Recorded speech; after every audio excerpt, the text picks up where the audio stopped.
शहनाई की मधुर धुन आज राधा जी के घर के साथ साथ पूरे मोहल्ले में खुशियों की तरंगे बिखेर रही थी। ऐसा लग रहा था मानो घर के सदस्यों के साथ साथ घर का हर तरफ कोना भी खुशी से झूम रहा था। आखिरकार पूरे 5 वर्ष के बाद इस घर ने ऐसी रौनक देखी थी, इसलिए सब लोग बहुत ज़्यादा उत्साहित थे। कोई गीत गुनगुनाते हुए राधा जी के घर के मंदिर की तरफ जा रही थी कि तभी उनकी बेटी मिहिका ने आकर कहा, अरे ओ माँ, गीत बाद में गा लेना, पहले जरा चलकर देख तो लो तुम्हारी लाडली के हाथ में मेहंदी ठीक से रची है या नहीं, वरना बाद में मेरी शिकायत करती फिरोगी। तूने लगाया है तो अच्छा ही लगाया होगा। फिर भी चल, कहती हुई राधा जी मिहिका के पीछे चल पड़ी। कमरे में बैठी थी सौम्या, जिसके विवाह की शहनाई घर में गूंज रही थी। राधा जी ने मेहंदी रची हुई सौम्या की हथेली देखी तो तुरंत अपने पल्लू में बंधी चाबियों का गुच्छा मिहिका को देकर बोली, जा जरा रुपये तो निकाल कर ले आ, अपनी बेटी की खुशियों की नज़र उतार दूं। सौम्या को प्यार भरी नज़रों से देखती हुई राधा जी ने सहसा देखा कि उनकी आंखों से आंसू बह रहे हैं। उन आंसुओं को अपने आंचल की कोर से पोंछते हुए राधा जी बोली, अरे क्या बात हो गई बिटिया, तुम्हारी आंखों में यह आंसू क्यों? कुछ नहीं माँ, बस आपका प्यार देखकर मन भर आया, सौम्या ने आहिस्ते से कहा। पगली कहीं की, खबरदार जो अब इन सुंदर आंखों में आंसू लाई तो अब इसमें सुंदर सुंदर सपने सजा, कहती हुई राधा जी ने सौम्या को हृदय से लगा लिया। अब तक मिहिका भी आ चुकी थी। उसने इस दृश्य को देखकर मजाकिया अंदाज में कहा, वाह माँ, सारा दुलार सिर्फ बड़ी बिटिया को, छोटी को कुछ नहीं। अरे तू भी तो आजा, तुम दोनों तो मेरी जान हो, घर की शान हो। राधा जी ने मिहिका को भी अपने अंग में समेटते हुए कहा। अपनी बेटियों को दुलार करती हुई राधा जी की आंखों के आगे 5 वर्ष पूर्व की घटनाएं किसी चलचित्र की भांति चलने लगी थी। राधा जी और मनोहर जी के 2 बच्चे थे, बड़ा बेटा कमल और छोटी बेटी मिहिका। दोनों ही बच्चों को उन्होंने पढ़ा लिखा कर आत्मनिर्भर बना दिया था। पेशे से बैंक पीओ मिहिका की शादी भी एक बैंक ऑफिसर राजीव से करके उसकी तरफ से वो निश्चिंत हो चुके थे। अब बारी थी कमल के विवाह की, जो बिजली विभाग में इंजीनियर था। किसी रिश्तेदार के यहाँ एक आयोजन में राधा जी और मनोहर जी दोनों को ही सीधी सादी प्यारी सी 23 वर्षीय सौम्या भाग गई और कमल की सहमति से उन्होंने सौम्या के साथ उसका रिश्ता पक्का कर दिया।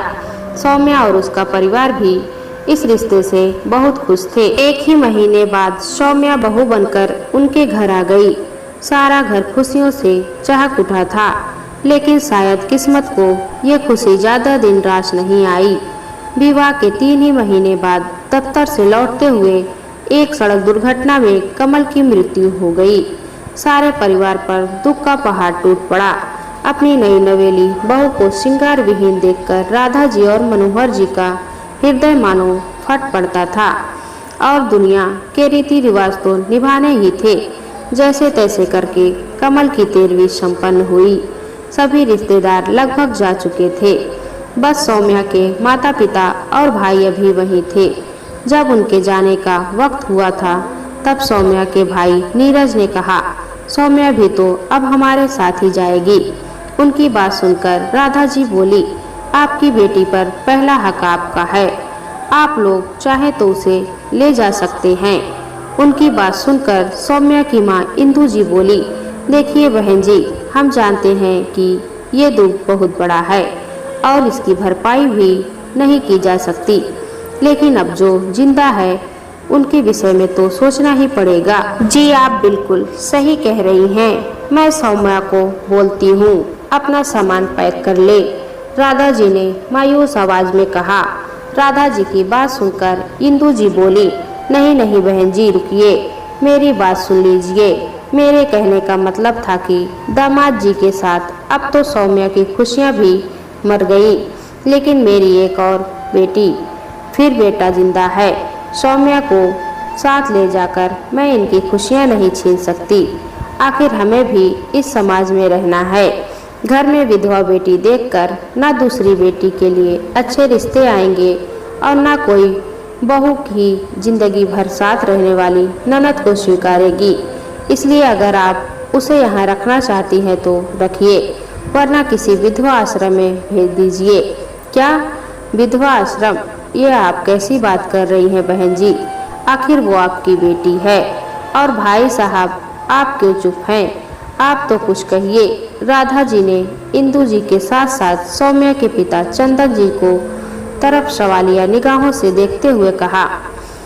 चंदन जी ने सीधे सपाट शब्दों में जवाब दिया, मैं क्या बोलूं बहन जी, इंदु ठीक ही कह रही है। सौम्या हमारी जिम्मेदारी तब तक थी जब तक हमने उसे विदा नहीं किया था। अब वह जाने और उसकी किस्मत। नीरज ने कुछ कहना चाहा, लेकिन उसके माँ बाप ने डपट कर उसे चुप करवा दिया। सारी बातों को सुनने के बाद राधा जी बोली, ठीक है फिर तो अब आप लोगों के यहाँ बैठने का क्या औचित्य है? और फिक्र मत कीजिए, मेरे मन में पहले भी सौम्या को कहीं भेजने का ख्याल नहीं आया था और ना अब आएगा।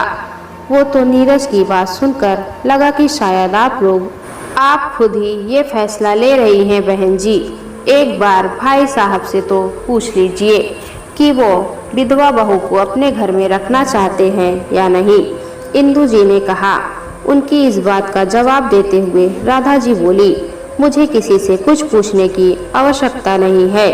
अपने पति पर मेरा भरोसा कम हो सकता है, लेकिन अपनी बेटियों के पिता पर नहीं। आज तक हमारी एक ही बेटी थी, अब भगवान की कृपा से दो हैं। पर्दे के पीछे चुपचाप खड़ी सौम्या ने भी सारी बातें सुन ली थी।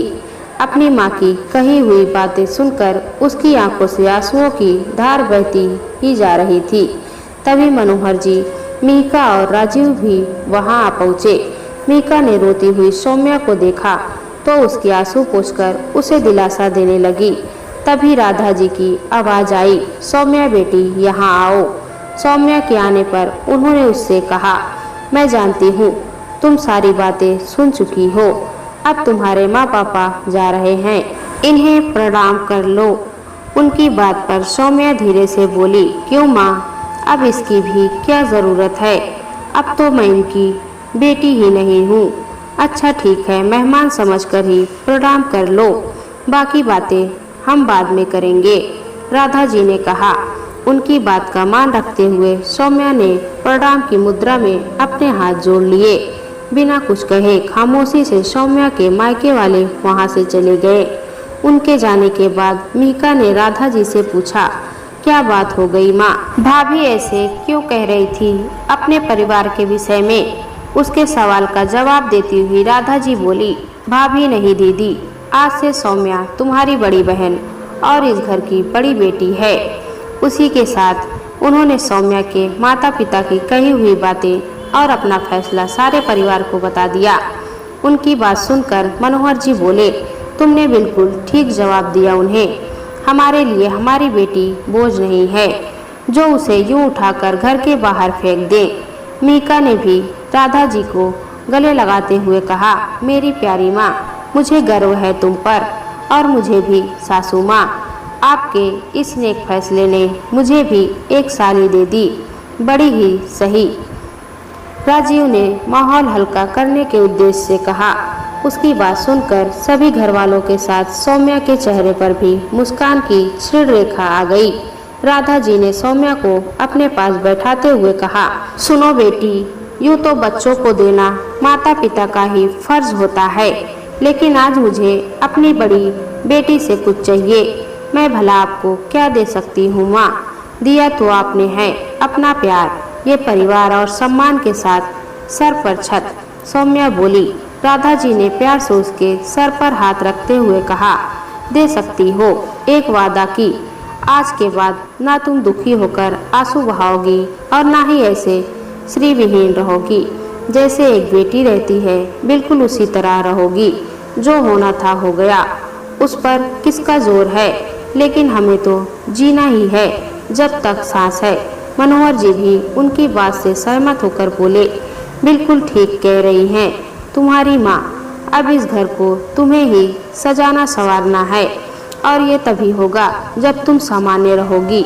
मिहिका ने भी सौम्या को गले लगाकर कहा, हाँ प्यारी दीदी, हम सब तुम्हें खुश देखकर ही खुश रह पाएंगे। सारे परिवार का प्यार देखकर सौम्या का मन भर आया और उसने मन ही मन अपने ईश्वर को धन्यवाद दिया कि उन्होंने इसे इतना प्यारा परिवार दिया। अगले दिन मिहिका और राजीव अपने घर चले गए। अब बस सौम्या, राधा जी और मनोहर जी ही घर में थे। सौम्या को दुख से बाहर निकालने के लिए उन दोनों ने अपने आंसुओं को पी लिया। जब भी उन्हें कमल की याद आती तब अकेले में आंसू बहाते और सौम्या के सामने मुस्कुराते रहते। लगभग 1 महीना बीत चुका था। एक दिन राधा जी ने मनोहर जी से कहा, सुनिए, हमें सौम्या के भविष्य के विषय में सोचना चाहिए। आखिर हम दोनों कब तक उसके साथ रहेंगे। मैं भी यही सोच रहा था कि हमें उसकी दूसरी शादी कर देनी चाहिए। आखिर पूरी उम्र पड़ी है बच्ची के आगे। मनोहर जी बोले। राधा जी ने कहा, नहीं, शादी अभी नहीं, पहले हमें उसे अपने पैरों पर खड़ा करना होगा, आत्मनिर्भर बनाना होगा, ताकि भविष्य में किसी भी प्रकार की तकलीफ से वो खुद लड़ सके। उसके बाद हम उसकी शादी करेंगे। मनोहर जी उनकी बात से सहमत होते हुए बोले, बिल्कुल ठीक कह रही हो तुम। जरा तुम ही सौम्या के मन को टटोलो कि उसे क्या पसंद है, वो क्या करना चाहती है, फिर उसी हिसाब से आगे सोचेंगे। राधा जी ने हाँ में सर हिला दिया। मनोहर जी के दफ्तर जाने के बाद राधा जी ने सौम्या से पूछा, बेटी एक बात बताओ, तुमने भी तो कभी सोचा होगा कि जीवन में कुछ बनना है, कुछ करना है। बताओ तुम क्या करना चाहती हो, क्योंकि तुम्हारी इस माँ की इच्छा है कि वो अपनी बेटी को अपने पैरों पर खड़ा देखे। उनकी बात सुनकर सौम्या बोली, माँ, मेरी हमेशा से इच्छा थी कि मैं एक शिक्षिका बन सकूं, क्योंकि देश और समाज का भविष्य संवारने में माता पिता के बाद जिसका सबसे अहम योगदान होता है वो है एक योग्य शिक्षिका। सौम्या की इच्छा जानकर राधा जी ने कहा, ठीक है, तो स्नातक तुम कर ही चुकी हो। मैं तुम्हारे पापा से कहती हूँ बीएड के विषय में पता करें। अब बस तुम्हें अपना भविष्य संवारना है मेरी बच्ची। सौम्या ने हाँ में सर हिला दिया। राधा जी ने बिना समय गवाए मनोहर जी को फोन करके इस विषय में बता दिया। शाम में जब मनोहर जी लौटे तब उनके हाथ में बीएड प्रवेश परीक्षा का फॉर्म और परीक्षा की तैयारी के लिए सभी जरूरी किताबें थी। उन्होंने सौम्या को सब सौंपते हुए कहा, देखो बेटी, कितना अच्छा संयोग था कि अभी बीएड प्रवेश परीक्षा का फॉर्म भी आया हुआ है। कल सुबह तक फॉर्म भरकर दे देना, मैं दफ्तर जाते हुए जमा कर दूंगा और किताबें भी देख लो। अगर दिक्कत हो तो कोई कोचिंग ज्वाइन कर लेना।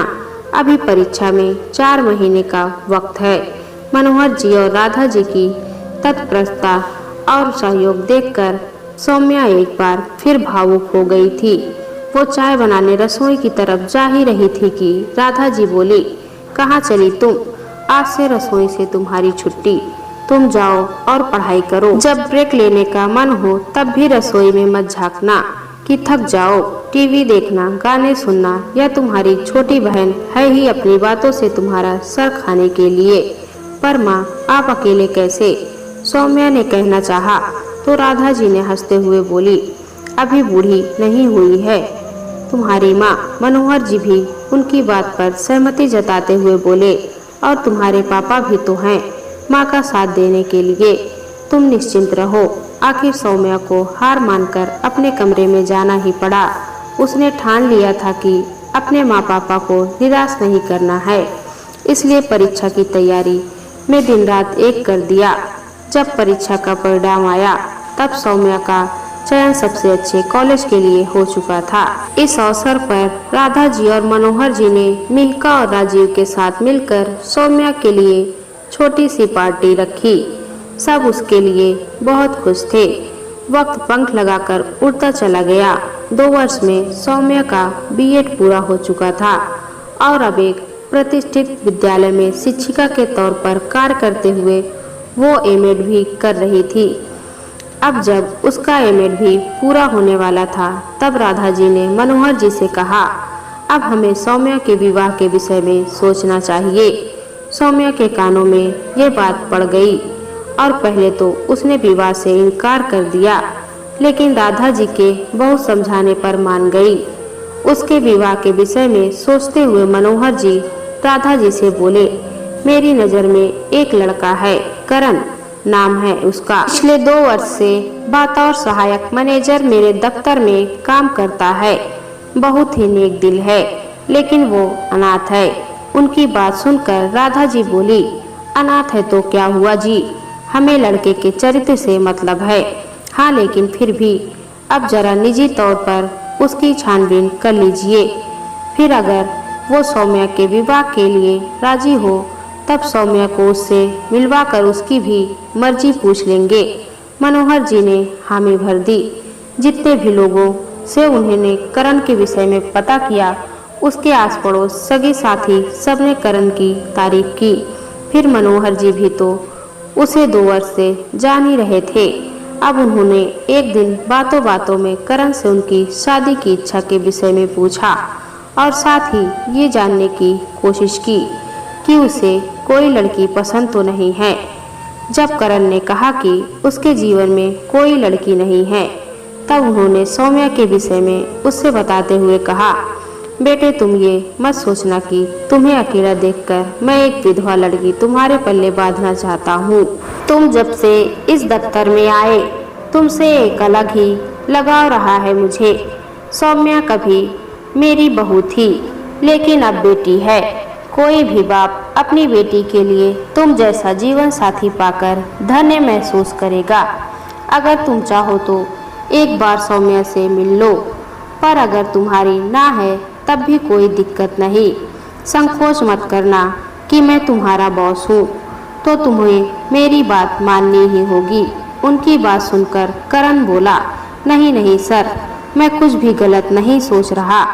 और फिर जब पत्नी के मरते ही पुरुष दूसरी शादी कर सकता है, तो एक स्त्री को सारी जिंदगी अकेले रहने के लिए बाध्य करने वाली प्रथा के मैं खुद भी खिलाफ हूँ। मैं जरूरी सौम्या जी से मिलना चाहूँगा। इतवार के रोज करण को घर आने के लिए कहकर मनोहर जी ने राधा जी को ये खुशखबरी सुना दी।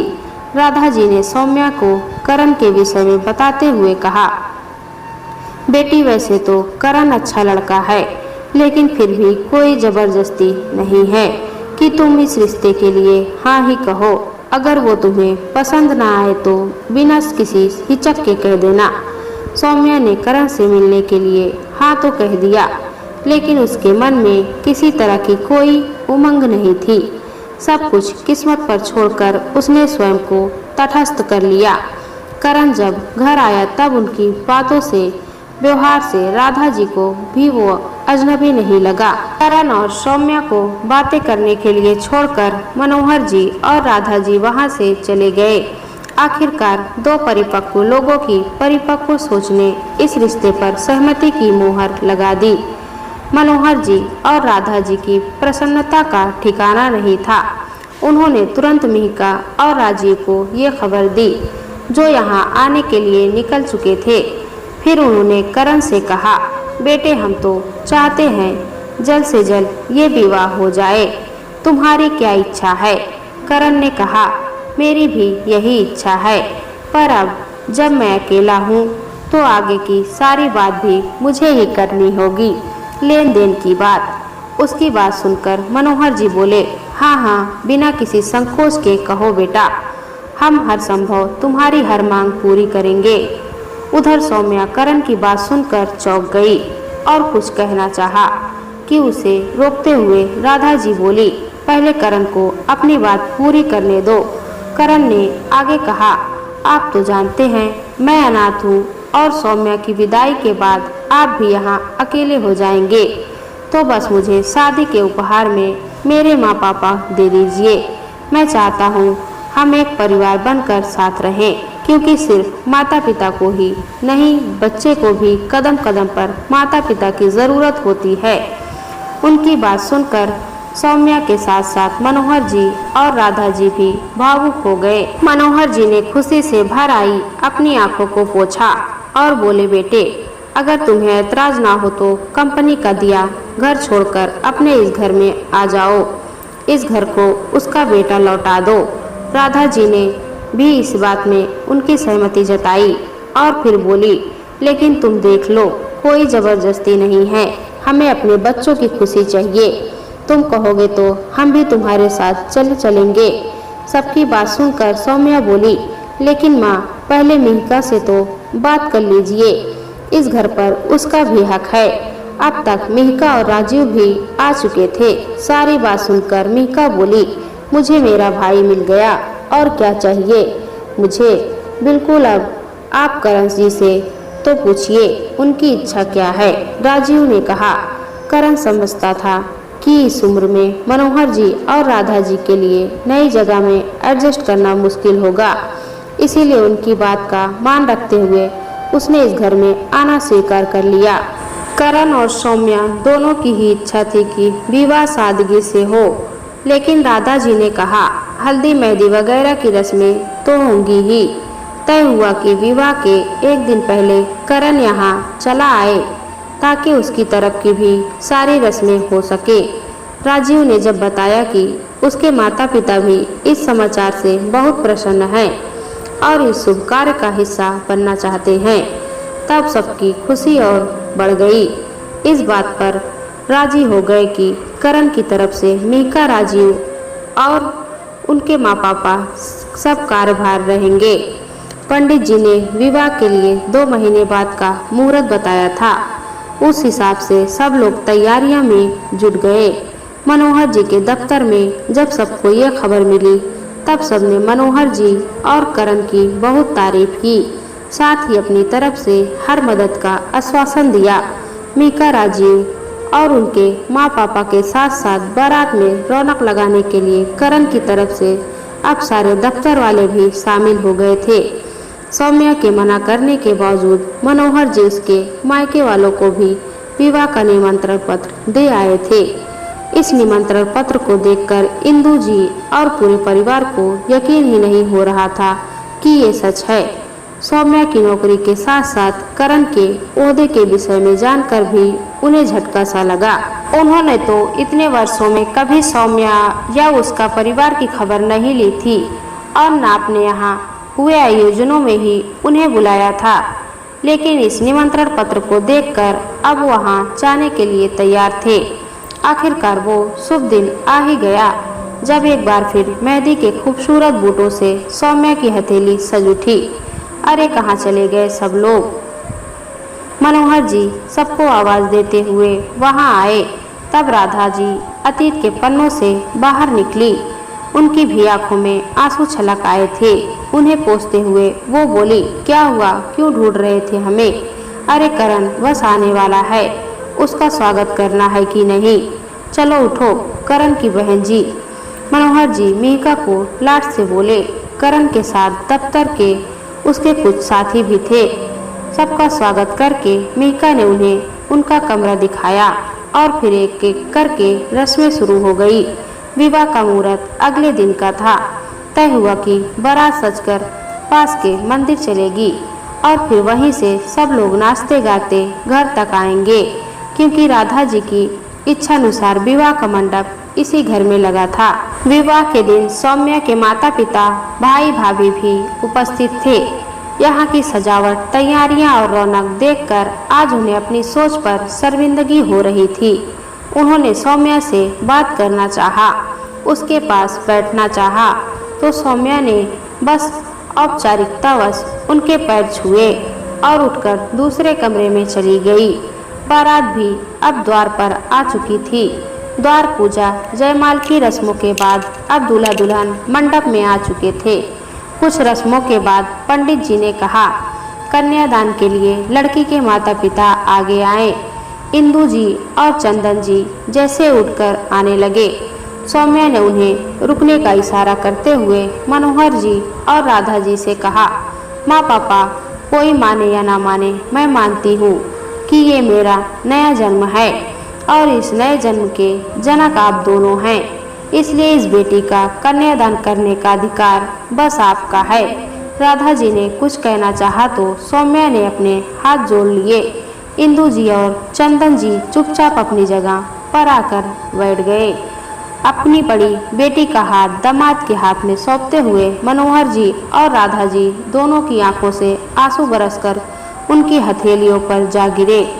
पंडित जी ने इस दृश्य को देखकर सौम्या से कहा, बेटी तुम बहुत भाग्यशाली हो, इन आंसुओं से पवित्र तो गंगा जल भी नहीं। विवाह संपन्न होने के बाद मनोहर जी ने राधा जी से कहा, आज सिर्फ तुम्हारी वजह से मेरे जीवन में इतना सुंदर दिन आया है। इंदु जी ने भी हाथ जोड़ते हुए कहा, सच है बहन जी, माँ की परिभाषा क्या होती है यह आपने बता दी। मैंने तो सिर्फ सौम्या को जन्म दिया, लेकिन आपने अपने प्यार से उसका जीवन संवार दिया। सौम्या भी राधा जी के पैर छूते हुए बोली, सच जिस बेटी के जीवन में आप जैसी माँ हो, जो हर तूफान से उसके साथ मजबूती से खड़ी रही, उसे और क्या चाहिए। अच्छा अच्छा, अब बस करो तुम लोग, राधा जी ने कहा। मनोहर जी बोले, नहीं राधा, अगर तुमने उस दिन माँ बनकर सौम्या को बेटी के रूप में अपनाया नहीं होता तो मैं भी कुछ नहीं कर पाता। हम सबकी इन खुशियों की वजह तुम्हारी निस्वार्थ ममता है। इस भावुक माहौल को हल्का करते हुए मिहिका बोली, अच्छा अब आप लोग ये सब बातें बाद में बैठकर कीजिएगा, पहले मुझे साली के रूप में अपना नेक लेने दीजिए। और फिर थोड़ी देर में बहन के रूप में उसकी बात सुनकर राजीव बोला, सही है, सबसे ज़्यादा फायदा इसी का हुआ है, इधर से भी और उधर से भी। करण ने एक बैग राजीव को देते हुए कहा, भाई साहब मेरी बहन से जलिए मत, मैं आपको नहीं भूला हूँ। राजीव ने पैकेट लेने से मना करते हुए कहा, अरे भैया मैं बस मजाक कर रहा था। ठीक है, वो आपका हक है, जब चाहे मजाक कर सकते हैं, पर मेरे भी तो कुछ अरमान है अपने परिवार के लिए, इसलिए इस उपहार को तो आपको स्वीकार करना ही होगा। करण ने अपनेपन से कहा तो राजीव इनकार नहीं कर सका। राजीव के बाद करण ने दो उपहार मिहिका की तरफ बढ़ाए। उन्हें एक तरफ रखकर मिहिका भीगी आवाज में बोली, बस भैया तुम आ गए और कुछ नहीं चाहिए। पगली सबको हंसाती है और खुद रोती है, कहते हुए करण ने अपना स्नेह भरा हाथ मिहिका के सर पर रख दिया। अच्छा चलो अब सब लोग फैमिली फोटो तो खिंचवा लो, वरना दुल्हन का मेकअप ना उतर जाए। राजीव ने हंसते हुए सौम्या की तरफ देखकर कहा।